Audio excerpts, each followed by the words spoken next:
Olá, pessoas, tudo bom com vocês? Então, estamos começando mais um EloCast, que é o podcast da Elo. Olha que tô muito chique, né? Então, a Elo começa agora tendo o seu podcast na parceria com a Somos Produções. Então, isso foi como é característica da Elo, a gente não faz nada sozinho, né? Então, assim, foi uma ideia que veio da Somos, então, nessa parceria. Então, a gente já recomenda o espaço maravilhoso, o ambiente maravilhoso. Então, quem quiser fazer seus cursos, palestras aí e podcasts, venham procurar o pessoal aqui, que eles são sensacionais, tá? E hoje, nós estamos aqui para falar de Sistema Nacional de Adoção e Acolhimento, o acolhimento e adoção. E não poderia ter outra convidada senão a Grazi, que não é só uma profissional que eu admiro, mas já é amiga de longa data aí, de a gente conhecer. E seja muito bem-vinda. Ai, obrigada. Obrigada pela acolhida, Peterson, pessoal da Somos. É um prazer estar aqui com vocês. Então, primeiro tu te apresenta de que lugar tu está falando hoje, assim.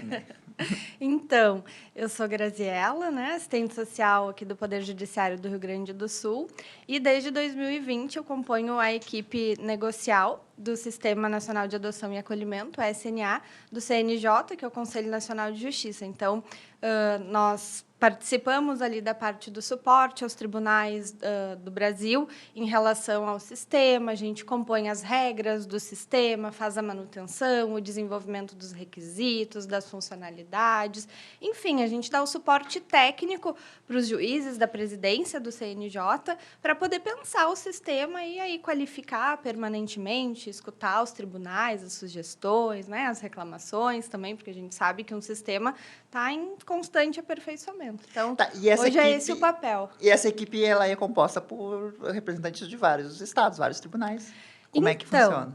Até o ano passado, essa equipe era formada somente por mim, pela Isabelle Mota, que é a diretora de projetos lá do CNJ, e pela equipe de desenvolvedores. Né? Então, são pessoas da área da informática que vão desenvolver o sistema. Então, era uma equipe extremamente restrita. A partir desse ano, a gente contou, então, com a participação, passou a contar com a participação de um colega psicólogo do Espírito Santo, de uma colega psicóloga do Paraná e de uma colega assistente social do Pará. Então, hoje, além de mim, a gente tem esses outros 3 colegas também somando na equipe. E o CNJ é Brasília?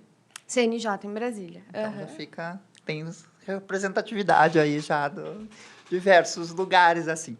Tá, então vamos começar a falar de SNA, que antes tinha o CNA, e aí como que virou o SNA, para quem não sabe ainda, então vamos começar do início. Então, antigamente a gente tinha 2 cadastros, né? Que era o CNA, que é o Cadastro Nacional de Adoção, e o CNCA, que era o Cadastro Nacional de Crianças Acolhidas. Esses 2 cadastros eram literalmente cadastros. O CNCA, ele só servia para a gente cadastrar as crianças e gerar uma guia de acolhimento e uma guia de desligamento. Era só isso que ele fazia. A gente cadastrava, gerava a guia de acolhimento, entregava para o serviço de acolhimento e, quando a criança era desligada do serviço, a gente gerava a guia de desligamento e entregava para o serviço. Ele não fazia nada além disso. Que esse é o documento para dizer que a criança entrou e saiu do abrigo. Exatamente. Para quem não...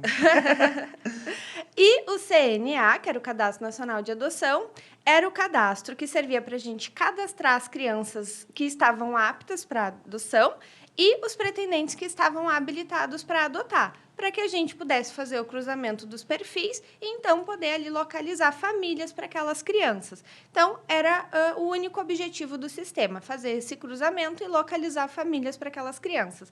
Então, ambos os cadastros, eles tinham muitas limitações e funcionalidades muito restritas. Os objetivos eram muito específicos, então, gerar as guias e localizar as famílias. A partir de 2019, a gente passa a pensar um sistema para gerenciar a parte protetiva da infância. Então, além de pensar em só gerar guias ou encontrar a família, a gente pensa em um sistema que gerencia a vida dessa criança a partir do momento que ela ingressa no sistema de proteção. Então, para além de gerar um documento ou de encontrar a família, a gente tenta entender e gerenciar todas as questões que envolvem o processo dessa criança. Então, se pensou no SNA. Então, o SNA, que é o Sistema Nacional de Adoção e Acolhimento, ele deixa de ser um cadastro, ele passa a ser um sistema justamente por ser global, e ele une esses dois cadastros antigos, que era o CNA e o CNCA. E aí ele vem justamente com a ideia de trabalhar com o controle de prazos. Então, todos os prazos que estão previstos no ECA, e no Estatuto da Criança e do Adolescente, e nas normativas do CNJ, estão implementados dentro do SNA. Além disso, a gente tem ali o registro de ocorrências em relação à vida daquela criança. Então, pode receber visita no acolhimento? Não pode? Qual é a frequência que isso acontece? A criança tem alguma questão de saúde? Faz algum tratamento? Não faz? Então, todas essas questões, as reavaliações da medida do acolhimento, tudo isso vai sendo alimentado dentro do sistema. Então, a gente pode, a qualquer momento, abrir isso e ter acesso a essas informações, sem contar o sistema de alertas. Então, que é algo que vai ajudar a vara a monitorar tudo o que está acontecendo no processo daquela criança e a literalmente controlar que aquele processo e aquela situação não fique esquecida, porque fica um alerta vermelho ou um alerta laranja piscando ali na página inicial. Por exemplo, se essa criança não é reavaliada, ele vai ter aquele aviso ali que está pendente, aquilo ali precisa ser feito. Exatamente, vai ficar aquele alerta vermelho que aparece também para as corregedorias de cada tribunal e para o próprio CNJ. Então, facilita quem quiser fazer uma fiscalização, uma correição, vai ver que naquela vara a reavaliação daquela criança está atrasada. E aí vai ser cobrado aquele juízo de o porquê que não está fazendo. Então, facilita muito, porque a gente não precisa ir direto no processo da criança. A gente olha e o sistema já nos diz Tem as pendências. o que tem de pendência ali, exatamente. E aí, e na parte dos pretendentes, assim, o que facilita? Nos pretendentes também a gente tem esse sistema de alertas e de controle de prazos. Então, por exemplo, quando o pretendente entra com um processo de habilitação, o juízo tem o prazo de 120 dias para julgar. Então, se não julga em 120 dias, vai ficar um alerta vermelho avisando as corregedorias e o CNJ de que aquela comarca não está cumprindo o prazo legal. Então, vai ficar ali o alerta vermelho até que seja julgado. Também depois, se o pretendente tem 3 recusas, recusa uma criança que está no perfil dele 3 vezes por um motivo que o juiz considera como não sendo justificável, ele sai da lista da criança, ele deixa de constar temporariamente na lista de qualquer criança e ele vai ficar no alerta vermelho de requer reavaliação. Ele vai precisar passar por um novo estudo técnico justamente para rever se ele segue com uma motivação adequada para adotar. Por quê? Por que ele está negando crianças que estão no perfil para o qual ele se habilitou? Então, além de controlar prazos, ele também monitora se esse projeto adotivo está adequado ou não. Mesma coisa se há uma situação, por exemplo, de desistência durante o estágio de convivência. Esse pretendente também vai ficar num alerta vermelho de requer reavaliação e também vai deixar de constar, enquanto estiver nesse alerta, na lista de qualquer outra criança. Que é a famosa devolução. Né? Que é a famosa devolução. Então, ele para de constar na lista de qualquer criança e ele vai precisar passar por uma nova avaliação social, uma nova avaliação psicológica e aí ir para a decisão do magistrado, da magistrada, para verificar se ele possui condições de permanecer habilitado ou não. Antes de ter essa nova decisão, mesmo que a habilitação dele esteja ainda no prazo de validade, ele não vai voltar para a lista de qualquer criança. Tá, e aqueles 3 anos que tem que ser reavaliado, sempre eu vejo que, né, ele vai no despacho que o pretendente que tem que se manifestar, dizendo que precisa ser reavaliado ou lembrando. Mas e como é que o sistema entende isso? Por que o sistema não faz algo automático? Então, pelo estatuto, né, a validade da habilitação é de 3 anos. Então, quando o pretendente está se habilitando para um período de 3 anos. Se ele quer ficar habilitado por um tempo maior do que esse, ele precisa solicitar isso para o magistrado, para a comarca responsável pela habilitação dele. Então, o que acontece? Quando faltam 120 dias para completar 3 anos de habilitação, o sistema automaticamente envia um e-mail para para o pretendente avisando, olha, daqui a 120 dias a sua habilitação vai vencer. Se você deseja permanecer habilitado, procure a sua vara e solicite a renovação. Então, o sistema faz esse envio de e-mail automático. E também, hoje, a gente tem a área de acesso de pretendentes no SNA. Então, o pretendente ele pode acessar a sua habilitação pela área externa de pretendentes do SNA, ele acessa pelo Gov, então ele vai lá, faz o login, né, vai poder acessar todos os dados da sua habilitação e ali sempre vai aparecer o número de dias que a habilitação ainda está válida. E aí, por ali, ele vai poder controlar o número de dias de validade dessa habilitação. Num futuro, né, a ideia é que a gente possa já fazer, ter um botão ali que o pretendente possa clicar ali e já solicitar a renovação. Hoje a gente ainda não tem, porque a gente está trabalhando no desenvolvimento dos módulos internos do sistema. Então, a gente está desenvolvendo ele por etapas, né, qualificando ele por etapas. Então, a gente modernizou a parte externa. Então, hoje a parte externa ela já tem um layout e ali uma funcionalidade muito melhor do que era antes. Agora, no último dia 18 de outubro, a gente lançou o novo módulo de pretendentes Já interno. quero saber as novidades. E agora a gente vai começar a trabalhar no novo módulo de serviços de acolhimento. Então, justamente para evitar erros de migração ou mudanças muito drásticas, né? Até para os usuários terem mais facilidade para poderem ali se familiarizar com o sistema, a gente vai lançando por módulos. Então, depois que os módulos internos já tiverem desenvolvidos, a gente volta lá para o módulo externo para poder ir qualificando e aí ter essa integração de que eles possam ali solicitar a renovação da habilitação, ou até daqui a pouco já vai ser possível eles solicitarem uma suspensão temporária. Por exemplo, eu vou viajar, vou ficar 2 meses fora do meu estado e se me ligarem porque chegou a minha vez, eu não vou poder me aproximar da criança. Então, ao invés de eu ter uma negativa, eu posso ir lá e solicitar uma suspensão temporária da minha habilitação. Está previsto que o pretendente pode fazer isso por até 6 meses.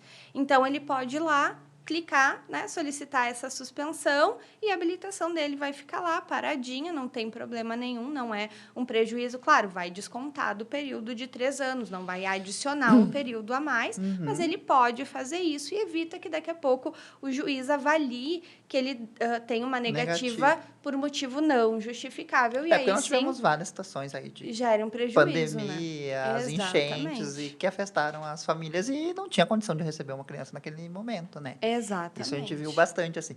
E em caso, por exemplo, assim, né, eu vou fazer umas perguntas bem, bem leigas. Quando eu abro um processo de habilitação, né?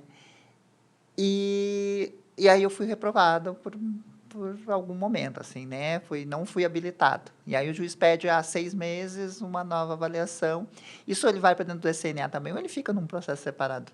Vai para dentro do SNA. E tem como colocar esse prazo de 6 meses ali para ter uma nova reavaliação, ou é o pretendente que depois de 6 meses tem que se manifestar? É o pretendente que depois de 6 meses ele tem que se manifestar, porque, na verdade, não tem um prazo determinado. Eu digo, né? se o juiz coloca esse prazo. Se o juiz colocar, aí ok. Mas, se não, o pretendente teve ali a sua negativa, se ele quiser esperar 1 mês, 2 meses, 3 meses ou 1 ano, ele pode ingressar com um novo processo, não tem problema. Às vezes ele pode, na própria resposta ao laudo, por exemplo, dizer que gostaria de nova avaliação. Exatamente. Ele pode recorrer sempre, né, para o 2º grau e contestar aquela avaliação. Isso é um direito do pretendente. Inclusive, como nos processos de habilitação, normalmente não precisa de advogado, eles acabam não sabendo, às vezes, dessa orientação. Mas é um direito do pretendente ter acesso a todas as informações e poder recorrer caso seja uma avaliação negativa, né? Então, eles têm esse direito, eles podem ir ao cartório, eles podem se manifestar e aí, então, recorrer dessa decisão. Mas caso tenha uma sentença transitada em julgado, que daí é uma decisão definitiva, né, que não pode mais ser modificada, negando a habilitação, Essa informação, ela vai para dentro do SNA, porque a gente tem ali, é um princípio do sistema, a guarda do histórico. Então, uma vez tendo qualquer situação relacionada a acolhimento ou adoção, vai para dentro do sistema, seja de criança ou de pretendente, para que a gente guarde o histórico daquela pessoa, daquele CPF. Eu ia dizer, porque às vezes eu me mudo para outra comarca, não, lá eu vou ser Exato. avaliado por outro, e às vezes eu tenho um histórico que a gente sabe que alguns são bem complicados e até Com o criminais. SNA, isso não vai colar. Aonde for, eu vou isso Exatamente. às vezes os pretendentes me perguntam, eu queria fazer uma nova habilitação. Não, na verdade, tu não vai fazer uma nova habilitação. Tu vai ser reavaliada, mas o teu processo, Porque o teu histórico ali, Exato. ele tá ali. As informações vão estar para os próximos que forem te avaliar. Porque o que acontece? O SNA, ele tem o princípio de não aceitar duplicidade de cadastro. Então, uma vez que a pessoa foi cadastrada, que o CPF foi cadastrado, ele nunca mais vai poder ser cadastrado de novo. Então, se o Peterson entrou com um processo de habilitação que foi negado, esse processo vai ficar vinculado ao CPF do Peterson. Se depois o Peterson se mudou de Porto Alegre para São Paulo e entrou com outro processo de habilitação, ok, esse novo processo de habilitação vai ficar vinculado ainda ao CPF do Peterson. Então, vai ter uma listinha lá de vários processos vinculados àquele CPF. E aí, a gente sempre vai poder visualizar o histórico. Se ele teve 10 processos de habilitação, a gente vai visualizar o histórico daqueles 10. E agora, com o novo módulo de pretendentes, o que, para mim, assim, é algo extremamente positivo, a gente consegue adicionar as documentações dentro do SNA. Então, agora, a gente vai conseguir anexar os laudos sociais, os laudos psicológicos e as sentenças. O processo inteiro está ali dentro. Então, se eu tive uma habilitação negada em Porto Alegre e me mudei para São Paulo, quando a gente for analisar esse novo pedido, a equipe de São Paulo vai conseguir olhar a documentação da habilitação aqui de Porto Principalmente as Alegre, avaliações do porquê que foi. do porquê que foi negado. Então, assim, a gente não pode, a gente tem que trabalhar com transparência, porque a gente está falando de uma família para uma criança. Então, a gente precisa viabilizar isso, né? Porque muitas varas reclamavam que era muito moroso e burocrático, ter que pedir cópia desses documentos, acabava atrasando muito o processo de aproximação. Então, a gente conseguiu agora trazer isso para dentro do sistema, claro, até que todas as varas consigam alimentar, subir esses documentos, é óbvio que ainda vai um tempo, né? Mas já é possível hoje. Então, por exemplo, para as novas habilitações, a gente já vai ter tudo isso bem atualizado. Então, se eu vinculei uma criança com um pretendente novo, né, ou que já tem a documentação, quando eu for visualizar o cadastro daquele pretendente, eu já consigo saber o histórico, eu já consigo visualizar as informações. Então, tem isso, a gente guarda o histórico do pretendente. Mesmo que a habilitação seja negativa, a gente, naquele primeiro momento, né, a gente vai conseguir visualizar as informações. O pretendente, o primeiro contato que ele tem com a SNA é no pré-cadastro, né? No pré-cadastro. E aí, fala um pouquinho do pré-cadastro. Então, o pré-cadastro, ele é uma ferramenta extremamente importante, porque ele já vai dar uma série de orientações para o pretendente. O pretendente vai acessar o site do SNA, né, que é www.cnj.jus.br/SNA, e aí tem duas formas de login. A primeira é o Gov, que aí é o acesso de pretendentes, e embaixo é da área administrativa, que aí é para os usuários do sistema de justiça. Então, o pretendente vai acessar com o Gov, e aí, se ele ainda não tem uma habilitação, ele vai acessar e vai colocar ali para fazer o pré-cadastro. Tem duas possibilidades de fazer o pré-cadastro. Uma é o pré-cadastro físico, que aí ele vai informar agora o perfil da família dele, se é uma família solo ou se é uma família composta por 2 pessoas, né? E aí ele pode imprimir essa ficha e preenchê-la manualmente para entregar na vara junto com a documentação, ou ele pode preencher isso de forma online. A gente sempre sugere fortemente que seja preenchido de forma online, justamente porque facilita muito para a vara, porque esses dados são importados para dentro do SNA depois. Eu ia dizer, quando eu preencho online, eu vou na vara e levo o quê? O número do protocolo? Como é que eu faço? Isso. Ou pelo meu CPF já consegue Logo, puxar? agora, com o novo módulo, a gente não vai... Até quinta-feira passada era com o número do protocolo, mas sexta-feira implementou o novo módulo, a gente não vai mais ter número do protocolo, agora é só informar pelo CPF que você fez o pré-cadastro online, e aí com o CPF a gente já localiza o pré-cadastro do pretendente e já faz a importação. Então, com isso, a gente já traz todos os dados que o pretendente preencheu no pré-cadastro e importa para dentro do sistema. Então, às vezes eu não preciso nem ir no fórum. Não precisa nem ir Pode no mandar fórum. um e-mail com a Exatamente. documentação, Porque às vezes já tem comarcas que aceitam só pelo e-mail, né? Então, E aí eu já quero me manifestar, meu CPF é tal, então eu já tenho... Exatamente. E ali, ao final Diminui o trabalho do balcão ali Total. e também E a otimiza questão muito. pro E agora o pretendente. próprio pretendente já pode subir no sistema as documentações. Então, ele já pode colocar a certidão, o RG, o CPF, o comprovante de residência, o laudo médico, tudo isso o próprio pretendente no pré-cadastro já pode inserir no sistema. Então, quando a vara for importar, tudo isso já vai automaticamente para dentro do SNA. E no pré-cadastro vai ter, claro, vai ter os dados por exemplo, se é casal, vai ter os dados dos dois, né? Então, eu lembro que na ficha, aquela manual, tinha que ter assinatura dos dois, se não tivesse assinatura, não sei o quê. Esse, no caso, a gente tem uma assinatura que é o Gov, mas aí vai ser de um. Aí né? vai ser de Depois, um. na avaliação, que é visto que... Exatamente. Tu contou pro teu marido que tu vai adotar. É. Então, assim, opa, vamos revelar aqui.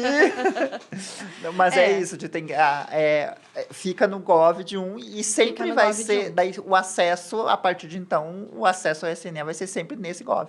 Não, aí os Não dois precisa. podem fazer, Tá. Porque eu te isso. dizer, porque vai ser os dois CPF. Porque claro. daí ele vai cadastrar o CPF do companheiro da companheira também. Tá. E aí ele vai, quando ele acessar, vai identificar que já tem um pedido de habilitação em andamento ou uma habilitação já deferida em andamento. Então, quando ele entra, vai ter ali o perfil. E, inclusive, eles podem personalizar agora as suas áreas. E aí, identifica, por exemplo, eu tenho a minha área pessoa e a minha área família. Na minha área pessoa, eu posso colocar a minha foto. Na minha área família, eu posso colocar a foto Que chique isso, tá? com Uma rede o meu social, esposo, isso a minha aí. esposa. E essa foto agora vai, inclusive, para dentro do SNA e as varas podem visualizar. Agora Os a gente pretendentes, consegue aham. visualizar a foto dos pretendentes. E no futuro vai ter das crianças Olha também. que legal. pra Tá, gente então poder vamos falar conhecer. agora já e a gente já vai colocando as novidades já, então. Então, quando eu vou, claro, a primeira coisa, nosso primeiro contato é a preencher a tão temida ficha, né? Que as pessoas ficam com medo e a gente sempre fala, não, se tu não tem certeza, tu coloca o de fábrica, bebê, se for, e depois tu pode alterar o perfil até Uma quando... novidade sobre E eu a dizer ficha. como é que é. Uma novidade sobre a ficha, que na verdade não é tão novidade assim, mas como agora que entrou o novo módulo, é que as pessoas estão efetivamente olhando para a tal da ficha e têm sido levantadas muitas dúvidas sobre isso. A ficha mudou. Agora, por decisão do comitê gestor do SNA, lá do CNJ, nós temos cada vez menos características das crianças para serem selecionadas na ficha do pré-cadastro. Então, hoje, quais são as únicas informações que o pretendente vai selecionar, vai preencher na ficha do pré-cadastro? Quantidade a ser adotada, idade, se aceita ou não irmãos, e aí vai perguntar se quer ou não especificar questões de gênero e de raça-cor.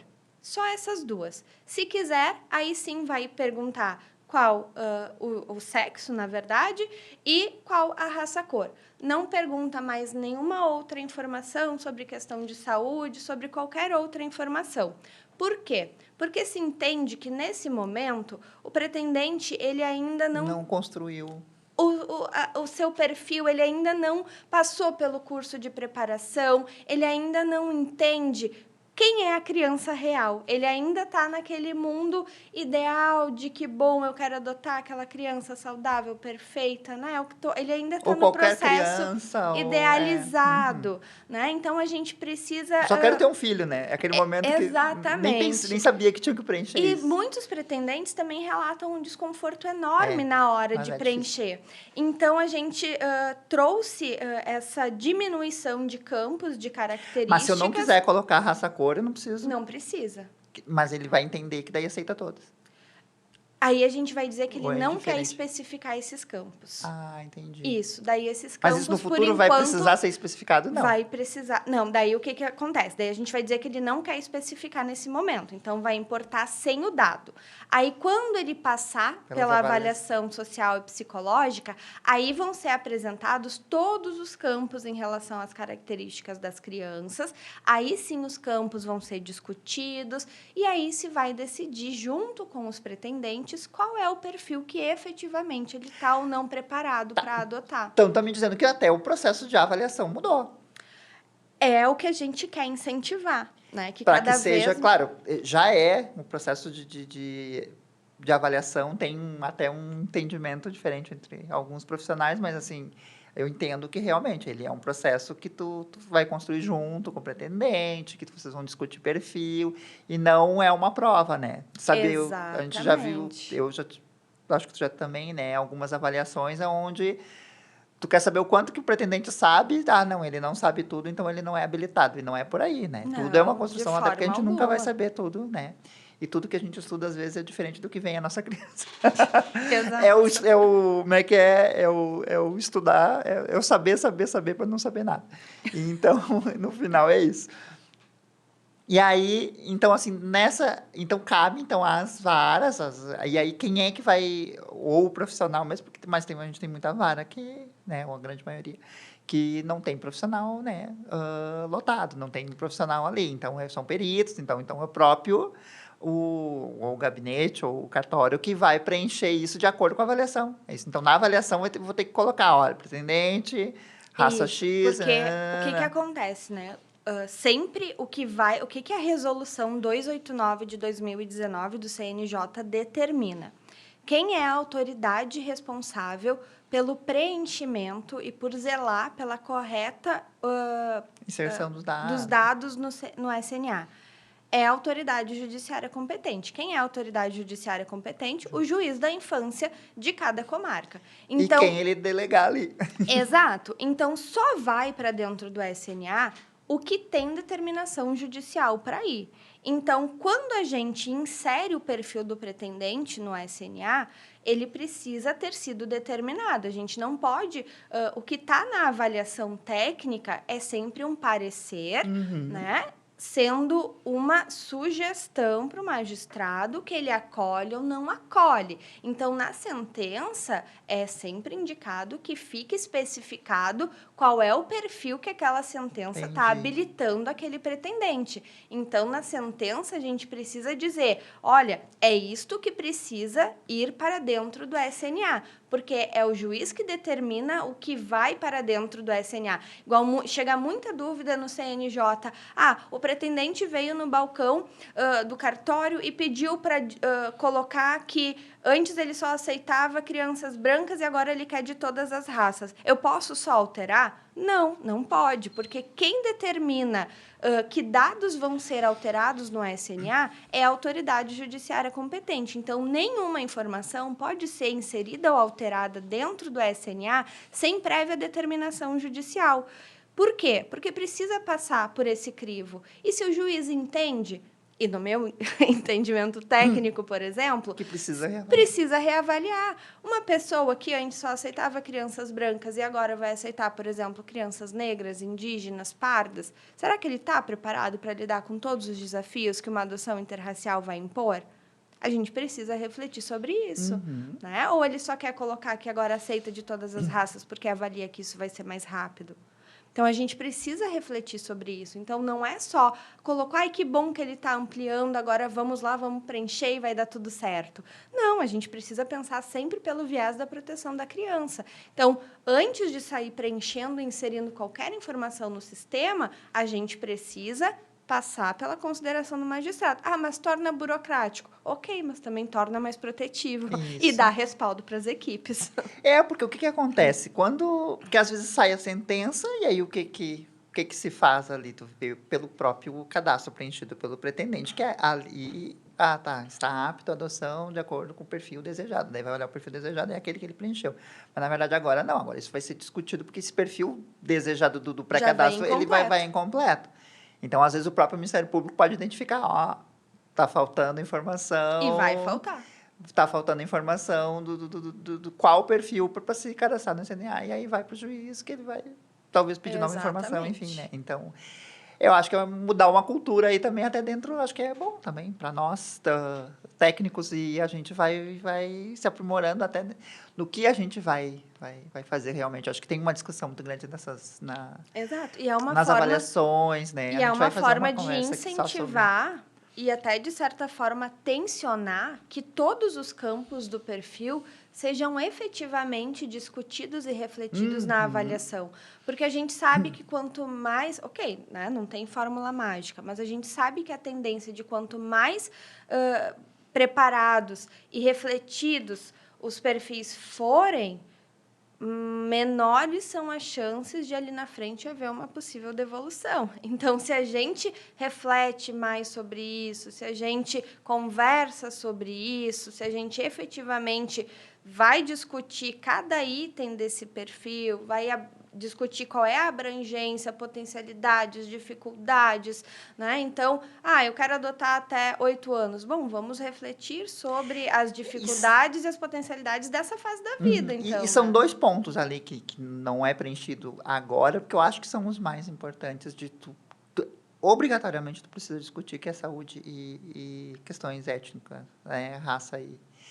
Enfim... Ontem, até no curso de preparação, teve uma pretendente que falou assim, não, eu acho que não deveria nem ter, porque é questão de raça, e para mim todos é igual. Me preocupa mais esse discurso do que quem restringe, às vezes. Exato. Porque quem restringe pensou. Né? Quem acha que tudo é igual, ou está numa bolha, que não sabe que o mundo que a gente vive, que é um mundo, né, que é bem racista, e... capacitista, enfim, dentre outras questões. E eu acho que é isso, acho que é o que vai tensionar para que seja discutido. Tem que ser discutido. Que é o que a gente faz nos encontros de preparatórios para adoção, que também não existe um padrão, né? Os encontros de preparação para adoção, cada tribunal... O Rio Grande do Sul tem um padrão, né? Então, a gente, junto com ela, a gente tem um termo de cooperação técnica, enfim... Mas existe um padrão aqui, mas a gente sabe que cada tribunal adota o seu modelo e dentro das condições que tem, enfim, e com as equipes e parcerias com os grupos. Mas a gente vê que varia muito, e isso implica também na preparação dos pretendentes, né?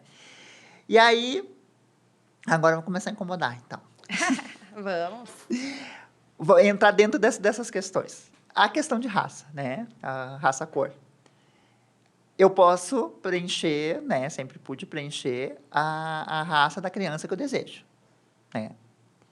Aí, vamos partir para o contrário. Porque a gente sempre fala, né? Para os pretendentes. Se a criança preenchesse um perfil, será que vocês passariam? Será que vocês seriam saudáveis? Né? Quem é saudável aqui? Porque a gente quer uma criança saudável. Mas nós adultos, né? Depois da pandemia, depois das enchentes, quem é que é saudável? Saúde mental, Saúde mental, zero. E até a Organização Mundial de Saúde entende que uma pessoa saudável, ela tem que ser socialmente saudável também. Não é ausência de doenças. Então, nenhuma criança que está no abrigo, ela vai estar 100% saudável, porque ela pode ter ausência de doenças. Sim. E aí a gente pensar essa questão, assim, a questão de raça-cor,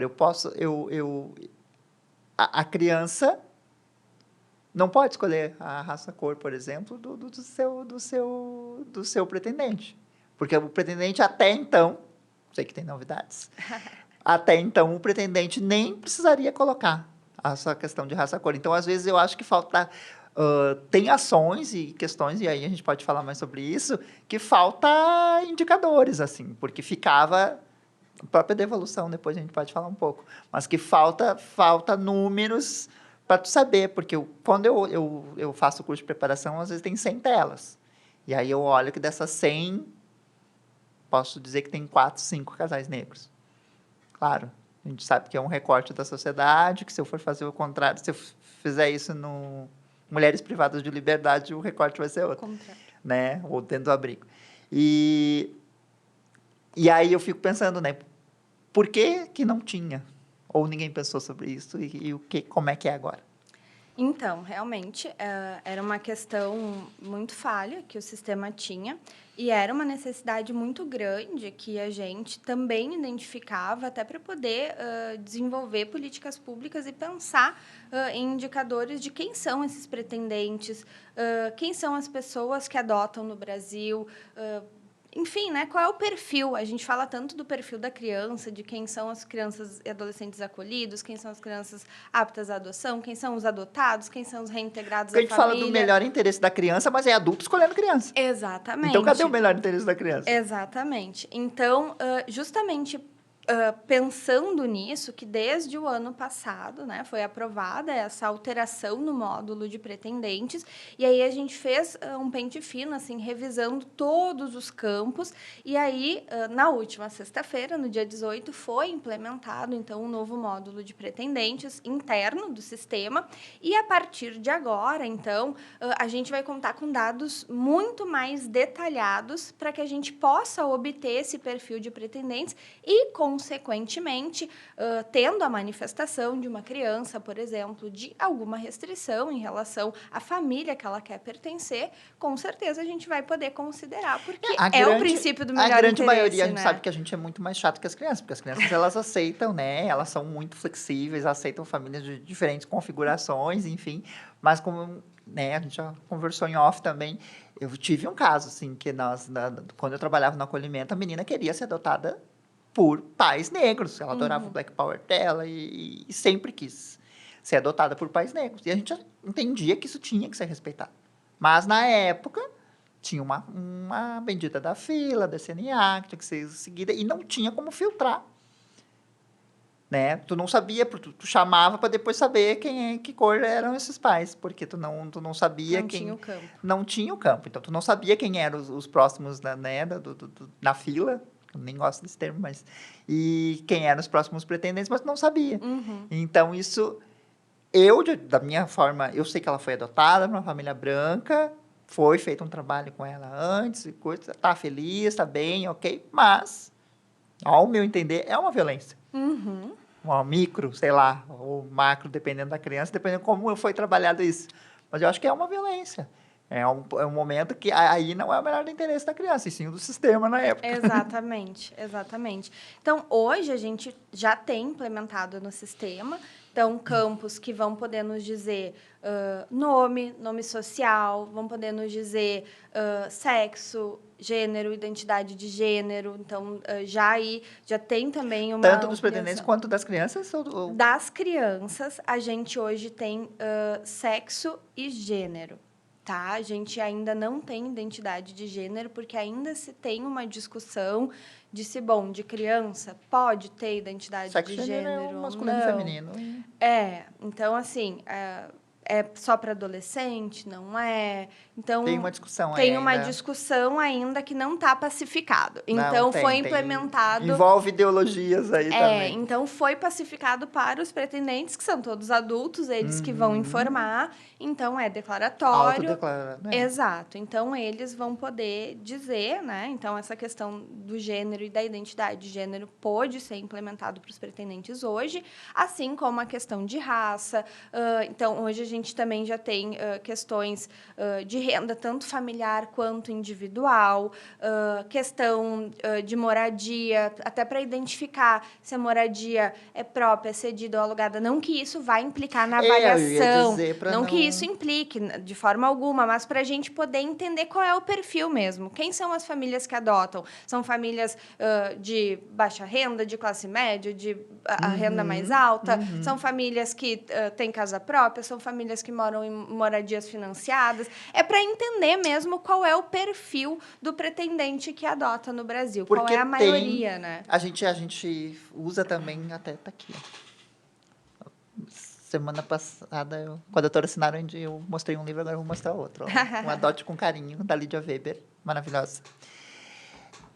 Tem uma pesquisa dela também, que uma das questões dos mitos também, ela coloca, né, que às vezes as pessoas com menor poder aquisitivo, elas são pessoas que têm um perfil mais amplo, ou que era dentro de uma pesquisa que ela fez. E eu acho que tendo isso dentro do SNA, eu acho que a gente pode vai poder descobrir se realmente não é. Porque a impressão que nos passa, às vezes, são pessoas que, eu sei por identificação, que a gente, quando a gente está à margem, as coisas nos surpreendem menos. Então, talvez a gente não, tá? Um adolescente, ok. Mesma coisa a afirmação de que pessoas homossexuais ou casais Perfis mais homossexuais amplos. têm perfis mais amplos. Será? Até hoje a gente não tem Não dados, tem números, efetivamente. E a gente precisa desses números até para ver o que a gente Porque está são várias fomentando. afirmações empíricas que a gente não consegue ter. E é dentro do recorte que cada um tem, né? Exatamente. E eu acho que é isso que a gente precisa. E aí, essa questão de gênero, assim, eu acho que é uma coisa que a gente precisa... A gente tem a resolução do CNJ, né, Sim. recente, sobre a questão agora está inclusa também nos cursos de preparação, veio para nós, que que os tribunais precisam fazer movimentos para excluir qualquer tipo de discriminação dentro das avaliações e qualquer coisa dentro dos processos de adoção. Claro, tem aí, dentro dos tribunais, eu acho que isso é uma coisa muito mais até tranquila, porque já é dentro dos serviços de acolhimento um pouco mais complicado, porque daí envolvem... Conveniadas, questões religiosas, seus serviços e suas ideias e questões culturais dentro de cada cidade, município, que são, às vezes, tem aquela cultura ali. Mas, claro, pela minha experiência, a gente realiza são 12 turmas de preparação por ano. Então, são todos os meses tem, todas as quartas-feiras tem. Então, assim, todos os meses tem. Então, a gente atende mais de 100 comarcas no Rio Grande do Sul. E eu tenho visto cada vez mais, tanto casais homoafetivos como pessoas solteiras, mas pessoas trans também, né? E aí, essa pessoa trans, hoje ela pode se identificar como pessoa trans no cadastro. Inclusive informando o seu nome social. Isso.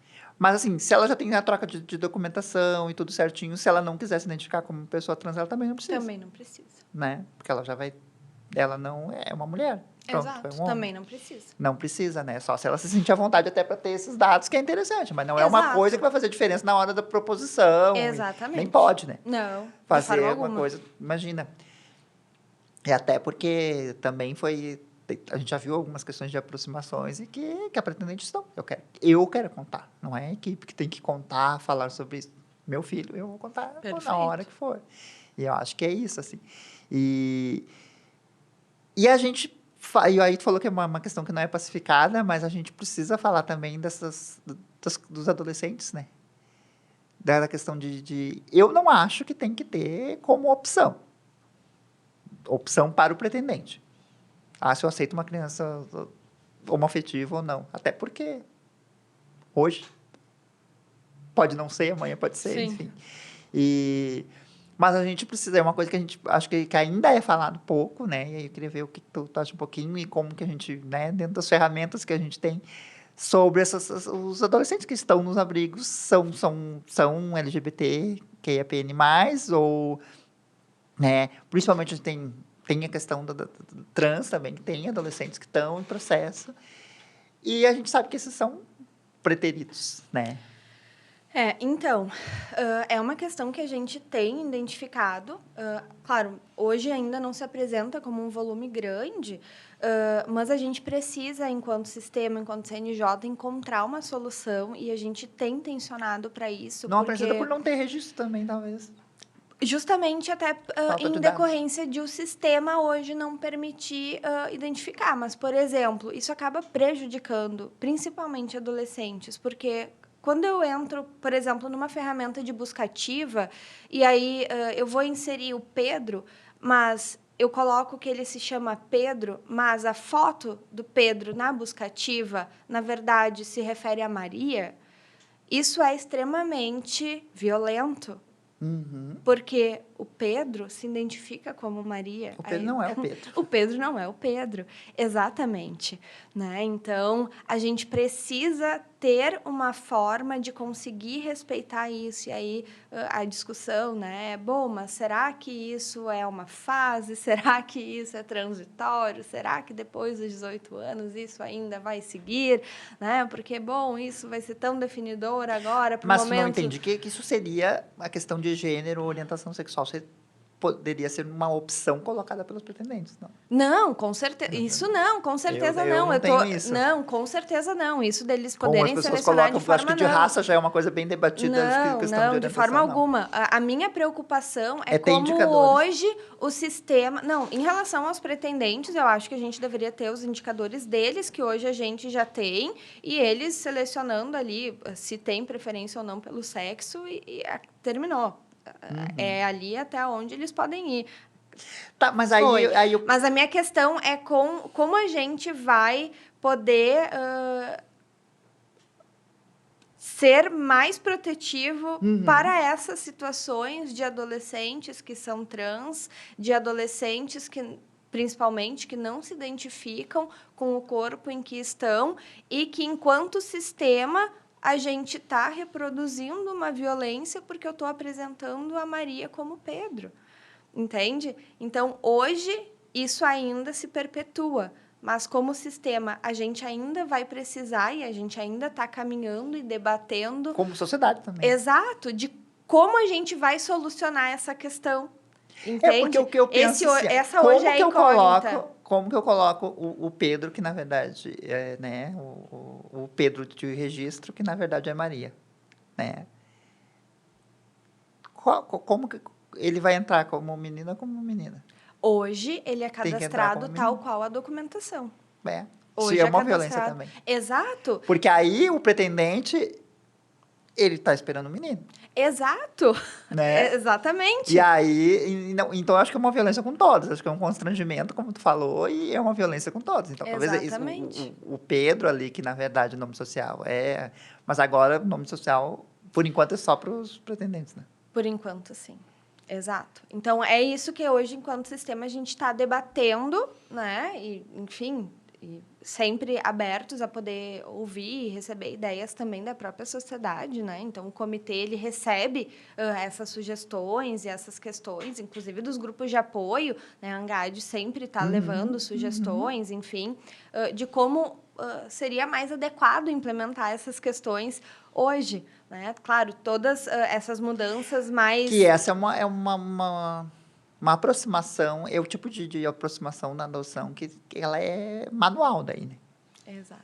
Que as equipes têm que pegar e conversar com os casais um a um, explicar a situação, e aí ela é artesanal, ela não... Exatamente. Não é esse aí o sistema não consegue, Não dá conta. porque são casos bem específicos.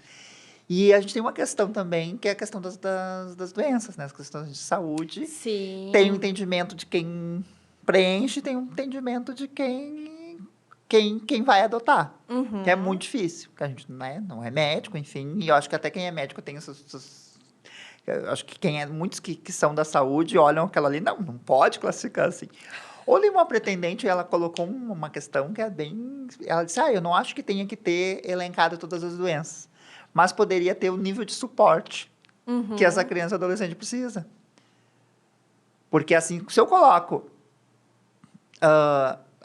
deficiência... Não sei se isso se mudou alguma coisa da saúde também, nesse novo, não. Não mudou ainda, mas vai mudar. Porque essa questão de... Porque antes já mudou, eu acho que já deu uma melhorada, porque a gente tinha uma polêmica das doenças tratáveis, né? O que é doença tratável? Tratável, Tudo todas tratável. Nem que seja com paracetamol, mas... Câncer é tratável. Paliativamente, mas tudo é tratável. Tratar, tu trata. Curar é outra. Mas hoje tem a questão da deficiência intelectual, deficiência física, infecto-contagiosa, outra doença detectada. O que abre um leque muito grande. Tem algumas síndromes, por exemplo, até quando a gente estava conversando com a Liz, que ela falou, nossa, eu tenho uma menina no abrigo, ela tem uma síndrome que não entra como deficiência, mas, ao mesmo tempo, se eu botar como outro tipo de doença, ela vai receber muitas negativas E É aí, mais gravoso. porque é mais, e aí como que fica isso? Então, não sei o que tu pensa, o que poderia vir a melhorar, porque eu acho que ninguém... Não, Hoje não tá bom. e não tem como, mas também não tem como colocar O Cid o inteiro Cid lá. inteiro ali dentro, então não dá. Então, em relação a isso, já foi feito um estudo, na verdade, vem sendo feito um estudo desde 2022, foi feito um debate muito grande em relação a isso, e como é um campo muito complexo e que tem muitas nuances, assim, passou por um debate lá no FONINGE, que é o Fórum dos Juízes da Infância do CNJ. Então, foi feito um parecer, um estudo em relação a essa modificação dos campos de saúde e passou pela deliberação do FONINGE. Então, já está aprovada a nova formatação e vai ser implementada ainda esse ano. Então, esse ano ainda entra essa nova formatação. Então, como é que ela vai ser? Vai ter ali a questão das deficiências e vai ter a questão dos outros diagnósticos, só que eles vão ser abertos e aí vai ter em gradação. Por exemplo, deficiência física vai ter em grau de leve, moderada e grave, e as mais comuns vão ser abertas. Por exemplo, faz uso de cadeira de rodas, cegueira, nanismo. E aí, por exemplo, nas infecto-contagiosas, vai ter ali, aceita a doença infecto-contagiosa? Se sim, vai abrir algumas opções, por exemplo, HIV, sífilis, tuberculose, outros, né? Então, não vão ser listadas todas, mas as mais comuns, a gente fez um mapeamento e aí listou. Né? Então, por exemplo, em outras doenças detectadas... Porque tem, por exemplo, aquela questão da SAF, né? Que aparece muito, né? E é uma coisa que as pessoas nem sabem que existe. Exatamente. Eu acho que induz a tu pesquisar também. Exatamente. Quando fica muito amplo, assim, acho que é uma boa... Então, agora vai ter tanto a gradação quanto os principais diagnósticos que aparecem em infância e adolescência dentro de cada um desses diagnósticos. É mais ou menos quando a gente colocou lá, né? Essa questão do nível de suporte, o que precisa, exatamente. né? Porque eu acho que é isso, não é que as pessoas... Eu acho que isso vai facilitar muito, porque às vezes as pessoas não colocam com medo de ser chamado por uma criança acamada. Exato. E assim, no outras doenças detectadas, né, ele vai de doenças que podem ser graves quanto doenças muito simples. Então, a gente colocou lá hipertensão, diabetes, bronquite. Então, é desde doenças muito simples a doenças mais graves. Deficiência, assim. né? Então, vai... ampliando esse leque, vai ser muito mais fácil agora de poder conversar sobre isso com os pretendentes e talvez, né, que é a nossa intencionalidade, de otimizar as buscas, de torná-las mais céleres, porque hoje o que a gente tem é isso, acaba, apesar de ter aquela questão de 3 negativas, o pretendente sai, por motivo não justificável, o pretendente sai da lista, mas em função de um diagnóstico não tão bem especificado, segue demorando muito. Então, agora, com essa especificação, vai ser mais rápido. E é para a mudança acontecer antes do final do ano. Ser implementada. Para agora. Então, tudo assim, certo. E eu acho que é bem isso, assim. Eu acho que também para otimizar também a questão de dados, né? Também de tu saber, olha, por que os pretendentes não estão querendo... Será que não é falta de conhecimento? Não dá para fazer uma campanha relacionada a esse tipo específico de diagnóstico? Talvez falta informação nesse sentido. Porque, claro, a gente tem as questões das infecto, que a gente até hoje é uma questão... Não é nem pelo tratamento mais, porque HIV hoje nem é o tratamento o problema, mas sim o preconceito que envolve a doença em si, que é coisa lá dos anos 70 que vem até hoje. Sim, até porque pelo tratamento, eu, por exemplo, acho o tratamento da hepatite muito mais complexo diabetes, do tem diabetes que é muito mais complexo. muito mais complexo. Mas o diabetes é super aceita. Exato. E o HIV não. É um tabu mesmo, né? Mas então, olha como passou rápido. Ai, meu Deus. A gente fala muito. Nem deu pra perceber. Eu quero que tu faça as tuas considerações, o que mais tu quer falar, se tem alguma outra novidade que a gente não falou aqui também, né? Esse programa deve ir agora por ali novembro, então a gente já tá quase aí. E te agradecer, né? Sabe que eu moro no meu coração. Então, só agradecer aí o carinho, a parceria da Elo de sempre. É um prazer estar aqui com vocês. Sempre que precisarem, a gente fica à disposição. E incentivar as pessoas a acessarem aí o SNA. A gente sabe, e como todo sistema, ele está em constante qualificação, né? Não tem sistema que já nasça pronto. Então, a gente sabe que ele ainda tem muitas falhas, a gente sabe que ele ainda apresenta lentidão muitas vezes, que às vezes ele cai, mas a gente está trabalhando... Às vezes as pessoas apanham no Gov. Exatamente. O Gov é difícil. Autenticação em 2 fatores precisa ser pelo menos nível prata, pessoal, por favor, É aumentem difícil, o nível de segurança da difícil. conta, senão não vai entrar. Isso aí é a briga. Por favor, cadastrem um e-mail, senão o sistema não se comunica com vocês, Mesmo. pretendentes, por favor. Então, tem essas questões, mas a gente está, assim, continuamente trabalhando para apresentar um sistema melhor para toda a sociedade. A equipe do CNJ é extremamente restrita, mas a gente tenta dar um bom suporte para vocês. Não desistam da gente, encaminhem sugestões. Tem o e-mail dos sistemas nacionais, @cnj.jus.br, que está sempre aberto para receber sugestões da sociedade, dos grupos de apoio, das equipes do Poder Judiciário também. Então, podem enviar. E é isso, é só E se agradecer. mandar para ela, eu encaminho também. Isso aí, mandem para para ela. algumas vezes já. Exatamente, nosso super parceiro aqui. Então, e é isso, e agradecer. E a gente está aí para sempre falar do sistema, que é a nossa paixão. Obrigadão. O prazer foi meu. Então tá, gente. Até o próximo episódio. Elo e a Somos juntos aí, mais um EloCast. Tchau.